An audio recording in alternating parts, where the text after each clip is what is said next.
Hey everybody, Steve here. All right, so today's kind of a big one. We're going to be talking about Sibelius, one of Finale's original competitors from way back in the day.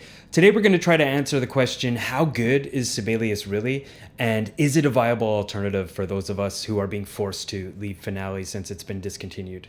Now, talking about this today is going to bring me back a little bit because Finale and Sibelius have kind of had a long-running rivalry over the years with music nerds like myself. In fact, I can remember in university when I was studying jazz, a lot of the jazz program was using Finale, where a lot of the classical program was using Sibelius for whatever reason, possibly due to that application's namesake, Jean Sibelius. But anyway, I can remember a lot of heated arguments about which application you should use and which one was better. A lot of those arguments were in good faith and just were light teasing, but it's just funny to think of us having them now that A, Finale is gone, and B, there are so many other options out there that you can use. So, congratulations, Sibelius. It looks like you won. You outlived your rival Finale. And now the question is, are all the previous Finale users like me finally going to throw in the towel and switch over? So that's what we're going to try to answer today.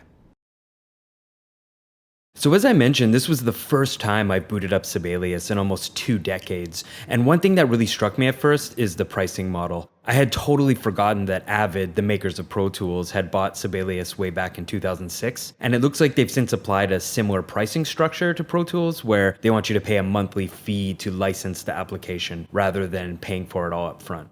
Now, I actually have a lot to say about this, but for anyone who isn't aware, there has been a big movement in the past decade to turn software that you used to be able to buy for an upfront fee into something that you perpetually rent or license from its parent company for either a monthly or annual fee.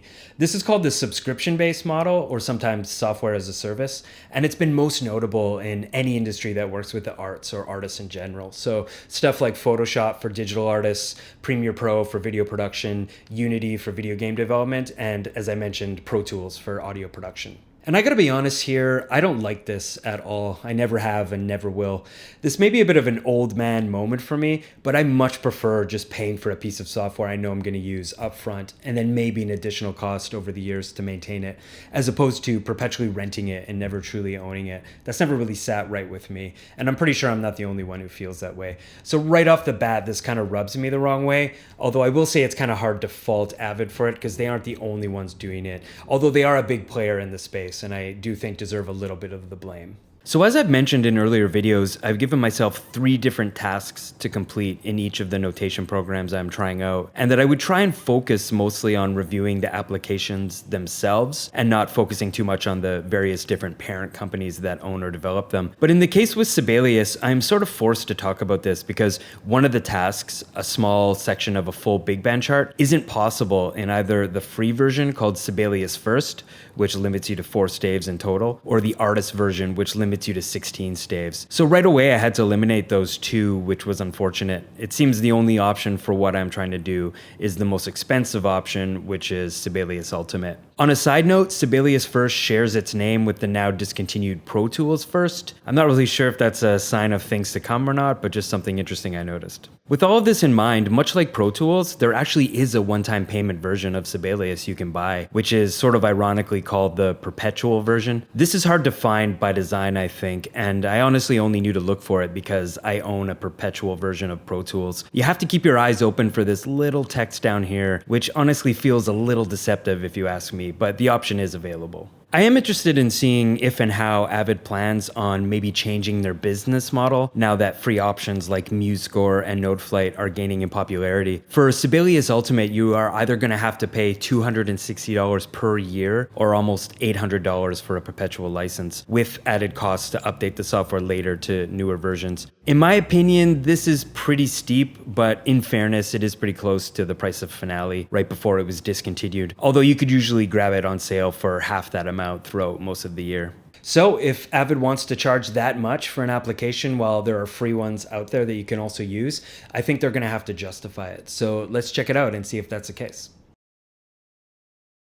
So when creating a new score for the first time, one thing I noticed right away was how you're presented with tons of different templates to choose from, which is great, and I was able to find a jazz lead sheet template to start things off. But as I was filling out all this initial information, I noticed there wasn't an option to select the amount of bars I needed, and considering most jazz lead sheets are usually a set number of bars, I thought this was a little strange. But even stranger was, after creating the score, the template gave me a chart with 180 something bars, and what kind of jazz lead sheet has 180 bars? That seems a little excessive. This seems to be the behavior for most of the other templates as well, just giving you 2 pages by default whether or not you need that many. In my opinion, this kind of defeats the purpose of having a template in the first place. A better option would be to have a 32-bar lead sheet template or an AABA template, something like that. I'm sure these things can be made in Sibelius, but it would be really nice to at least have the option to enter the number of bars you needed right off the top. Since I only needed 24 bars for my AABA chart, this meant I had to go in and manually delete all these extra bars by hand. And one minor gripe I had while doing this is neither the delete key or the backspace key actually removes these bars. You have to select them and then use this delete measure option up here, or it seems hitting control and backspace does this same thing. It's just a minor little thing, but it kind of caught me off guard. However, I did eventually find this select measure option up here, which does allow you to select and delete bars a little easier. One other thing I noticed that I wanted to mention is how much the interface in Sibelius actually kind of reminds me of something like Microsoft Word. All these different panels here that contain different options for the document. Even the layout looks kind of similar. I can see what they were trying to do here, but whether or not this is a pro or a con is going to depend on how familiar you are with applications like Word or Excel. Now, once I had the right number of bars, formatting them the way I wanted took me quite a while to figure out. As I mentioned in an earlier video, I typically like to format a lead sheet on the page before I begin entering any notes or chords. But I had a really hard time trying to figure out how Sibelius wanted me to go about doing this. And as with other software I've been trying out, the point here is not to look up anything online and only rely on the interface to accomplish everything I'm trying to do. Unlike in Finale or MuseScore, I couldn't see an easy option to set global measures per line or per system. I looked all over each of the different menus here and couldn't find it until I found this auto breaks option here that had the ability to set the number of bars per system. This menu is in a slightly different place from this option to make a group of measures into a system, which basically accomplishes the same thing. Now, why they are in separate sections despite basically doing the same thing is beyond me. For comparison, in MuseScore, you can either just right-click to create a system from a selection of bars, or you can use this option here to set a global amount in the format menu. Again, not a huge difference, but just a little bit obfuscated from what I've become used to in other applications. Finally, as far as the formatting goes, much like I mentioned in my video on NoteFlight, there doesn't seem to be an auto format option to get all these systems to fit evenly on the page. You have to, again, like in NoteFlight, sort of eyeball it with this selection here. It did end up working out, but I would really love to have a space systems evenly or auto format option to save a bit of time. And again, if I've missed an easier way to do anything I've mentioned here so far, please leave a comment or send me a message on Instagram. I would really like to know. Once the chart was formatted correctly, everything else went pretty smoothly. It took me a bit of time to get used to entering notes manually in Sibelius, but this little panel here made things pretty easy. I like that you can easily resize it too. That's pretty cool.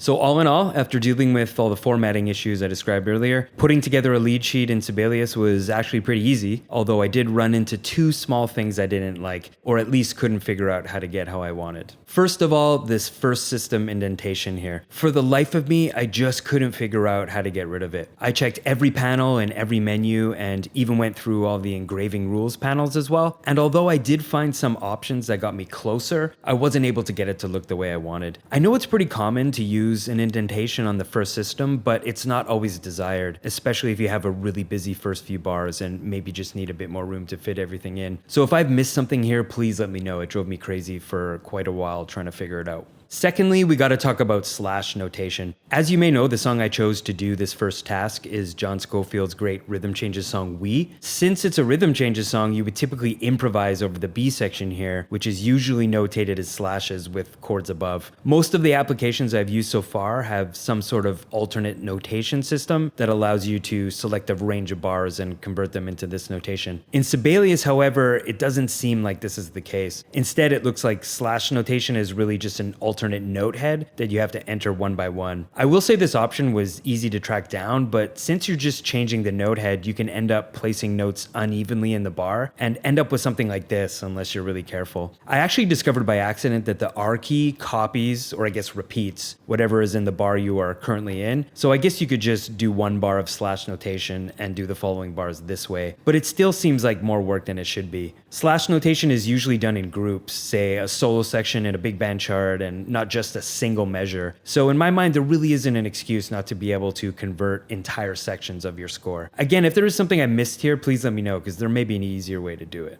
Lastly, as easy as it was to figure out the rehearsal markings in Sibelius, I really didn't like how you are limited with where you can drag them. Personally, I like to keep rehearsal markings at the beginning of the system over here, and even though I don't hate having them here, not having the option to move them kind of gets on my nerves, especially since we have this first system indentation issue, and now nothing lines up in a pleasing way. I know this might be a small issue for some, but if you're like me and really picky about how things look on the page, these minor things just kind of start to add up after a while. Okay, so on to task number 2, a more complex jazz solo transcription. As in previous videos, I chose this great Paul Desmond solo, mostly due to the more advanced rhythmic aspects, along with more complex and longer chord names. Since I already had fought with the formatting on the previous task, this one started off easier, which was nice. Although, to be honest, I never really figured out what each of these two options was actually doing. I sort of just wung it until everything looked close to how I wanted it. I'm assuming it has something to do with this locking of systems, either to the top or bottom of the page. But again, why there isn't a space systems evenly option like in Finale is beyond me. Overall, the more complex chart wasn't that much harder than the lead sheet I did before. Once again, the little keypad here came in pretty handy. Although I wish there was a way to customize what's actually in it. I can't imagine the need for a quarter sharp happens all that often for most people, but I am sure triplets do, and it seems you can't actually input them from this panel. One thing I can say that I really did like is this little section to customize the beaming of individual notes. In other videos on different applications, I've complained that some of them make it a bit difficult to change or even find the option to change beaming. So having this right here was pretty cool. Sibelius might actually do this the best out of any program I've used so far, so I gotta give them points for that. One little thing I noticed that actually kind of felt a bit like a glitch of some kind has to do with tying notes, especially over bar lines. This is a little hard to explain, but I'll try my best. So imagine you're in the key of G major with an F sharp in the key signature, but you need to tie an F natural at the end of a bar into the beginning of another bar. If you add the tie before you move on to the next bar and then add the second note, this happens. This is because Sibelius apparently puts courtesy accidentals in by default, which is fine really, but if you then go to make this note a natural like the first one, bam, now you've got an unneeded accidental. So you'll then have to remove it using the keypad option here. If you add both natural notes first and then add the tie, it works just fine. So it's really a minor inconvenience, but it just kind of feels like you're being forced to do this in one highly specific way instead of Sibelius figuring out what you're trying to do and doing it for you. As for chord entry, everything went pretty smooth, although I do have one minor complaint. Sibelius seems to like to spell seventh chords in a really specific way, instead of letting you enter them as you would like. So for example, F minor 7 spelt like this would autocorrect to this. These kind of differences in chord spelling can vary depending on many different things like where you're from, how old you are, and even the context of each piece of music. So while it's not a huge deal being forced, I just found it a little frustrating. In fairness, Finale was guilty of this too. Chords would spell differently depending on which chord library you had loaded. So Sibelius isn't alone here, and I did find an option in the engraving rules to allow you to adjust this. But for my purposes on this chart, it really didn't matter all that much. The only application I've used so far that gets this right in my opinion is MuseScore, who lets you spell chords mostly however you want and leaves the consistency up to you. Once again, I have a bit of an issue with the rehearsal markings. Like before, as you can see, they kind of crowd things a little bit, and I really wish you had more options on where you could put them on each system. There may be an option to do this, and if so, please let me know, but being able to move them manually would have been a great option. All right, so the final task is 2 pages of a full big band chart with horns, brass, rhythm section, and vocals. As I said before, this chart was only possible to do in Sibelius Ultimate, which is the most expensive version of the application. The next tier down, Sibelius Artist, limits you to 16 instruments at a time. And while this might be okay for a lot of people, a lot of big band, concert, and orchestral band arrangements will have a couple more instruments than that. So I do at least feel a little bit limited here with my choices. As for actually putting the chart together, well, I have a few things I want to get into. One thing I can say I really like in Sibelius is the default jazz big band template. Unlike some of the other applications I've tried in this series, this template looks great and had all the instruments I needed, except for vocals, but adding that was really easy and only took a few seconds. I think this might actually be the best template for a big band chart that I've seen so far, and it fortunately saved me a lot of time. Unfortunately, this was one of the last things I really liked during this part of the process. So as before, entering all the notes mostly went fine, no complaints there, but I started to run up against a bunch of really small things I either couldn't figure out how to do or had to go through way too many steps to do them. The most frustrating one was probably one of the very first things I tried to do, which was just setting the tempo of the song. I looked everywhere in every menu for some option to set a global tempo for the piece, and I just couldn't find it. Now, I did see one when I was initially setting up the chart, but I thought, oh well, I'll get back to that later, and then found that the option wasn't available on this score info section, even though every other option was in the initial setup. It's a bit of an oversight if you ask me. After much searching, I decided to make use of the help bar and did find an option to do it. But when I actually clicked on it, nothing seemed to happen. But earlier on, when I was editing the composer and arranger names on the score, I saw that Sibelius seems to use some special code notation to change how things are displayed. And I have a feeling I'm supposed to enter some type of code here to set the tempo, but I honestly have no idea what that could possibly be. Just entering a number doesn't seem to do anything, so I was totally stumped. After a bit more searching, I did find the transport panel, a term I personally haven't seen since my old Cubase and Nuendo days. This does seem to have a tempo slider, but it only goes to 175 beats per minute. I feel like I'm missing something here because for the life of me, I can't figure out why this would be the case. Even older versions of Finale let you enter any tempo you want, so I can't figure out what the justification for this would be. Even trying to enter the tempo manually into the score using an expression didn't seem to work for me. Again, probably because I am missing some kind of special notation I'm unaware of. In the end, I ended up just leaving it off the score, which I really don't like to do. So if I missed something big here, please let me know because I'm honestly completely stumped on how such a simple thing was so difficult to figure out. Speaking of things that should be a lot simpler to do, let's talk about the command panel here. Now, I could be wrong, but it seems to me that a lot of the simple things I wanted to put into this score were buried somewhere in this lengthy command menu. For example, I needed to add a grace note, but couldn't find that option anywhere, either in the keypad here or in any of these menus. So again, I went to the search bar and found that the function is under the command menu. So I went there to add it and this happened. No idea what I did for that to happen, and after many minutes of trial and error, I decided that maybe I really just don't need that grace note after all, which is not a good solution. I have to reiterate here that both the tempo and grace note issue are very easy in some of the other applications I've been using, usually just a quick mouse click here or there. So why this was so difficult in Sibelius is honestly just kind of baffling to me. I did eventually, just by sheer luck I think, got it to look right in this bar here, but I wasn't able to duplicate it elsewhere, so I ended up just leaving it out. A little disappointing, I have to say. Another simple thing I struggled to figure out was dynamic markings. Much like the grace note issue, I couldn't find any section to enter or adjust them. The expression panel here had basically everything you would ever need except dynamic markings, but why not? So after searching through the help menu, I accidentally found a keyboard shortcut to enter a general expression. Just on a whim, I decided to see what would happen if I entered the letter F for forte, and would you look at that? I have to say that this is a little cryptic to figure out. Why not have a separate panel here in the text menu just for dynamics, or at the very least include them in the general expression panel here? Not only would that be way more convenient, but you would also not be required to have memorized every single dynamic expression that exists. All right, so most everything else was fine enough to do. I will say having the different voices here in the keypad made entering the drums pretty easy, although I did search for some options to customize the stem directions and couldn't find that either. It wasn't a big deal, it just seems that Sibelius defaults to the first voice having the stems up and the second with the stems down, and I think Finale might have been the opposite, although I could be wrong on that. I wanted to see if I could maybe customize that option, but again, I couldn't track it down anywhere. Finally, just a quick note about the lyrics. Entering them was fine, but I wasn't able to get them spaced the way I wanted. They auto-formatted a little, but then manually dragging them didn't seem to work at all, so I had to split this system up into two in order to clean it up a little bit. So that was an interesting experience. Again, having not even seen Sibelius for all these years, this was a little bit of a blast from the past for me, but I would say the overall experience using it was a little underwhelming, to put it mildly.